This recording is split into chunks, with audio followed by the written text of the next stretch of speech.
fast. Well, why doesn't it just go on forever? What is that force that's going to make it come back down?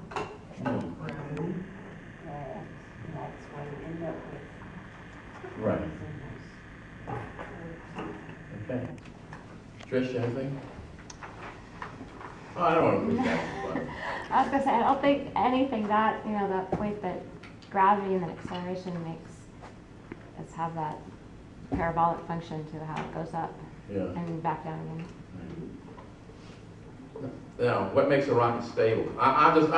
Let me just do that one other thing about stability on a rocket, and then we'll get back to building it. I'm using this time to fulfill, I feel kind of an obligation to give you some mathematical or scientific background in here, as well as let the glue dry. Okay, so that's the game plan. The other thing is rocket stability. When I came in here, Kevin was fascinated with finding the center of gravity on his ruler. Okay, so this is where all the moment arms, or all the weight seems to be concentrated, is where at the center of gravity. This is where all gravity is pulling this down, right at that point. It is equally balanced. Okay. When a rocket flies, it has another center of gravity that works on it, but it's not gravity, it's an aerodynamic area where all the aerodynamic forces seem to be centered or pressurized, and they call that the center of pressure. Now, it turns out that there's a relationship between the center of pressure and the center of gravity. The center of pressure, to have a rocket stable, has to be below the center of gravity.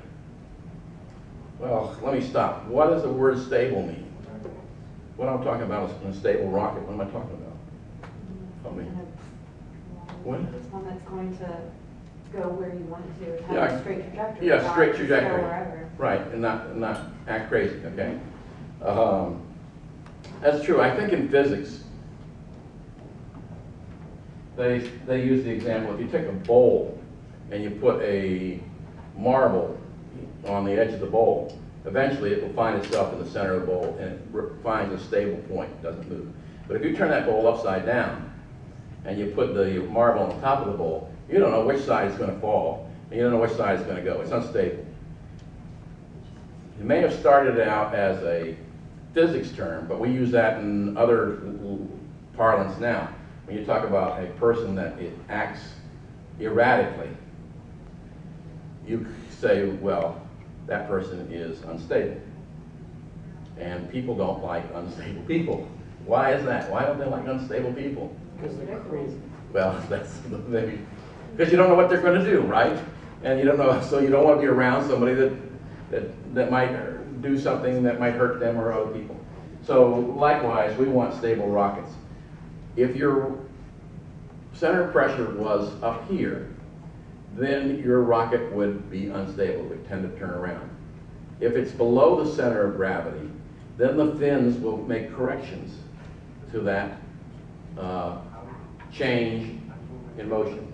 That center of pressure is dynamic as well. It isn't just at one spot. As the rocket moves, it loses mass because rocket fuel is being used up. Consequently, the center of pressure moves around a little bit too.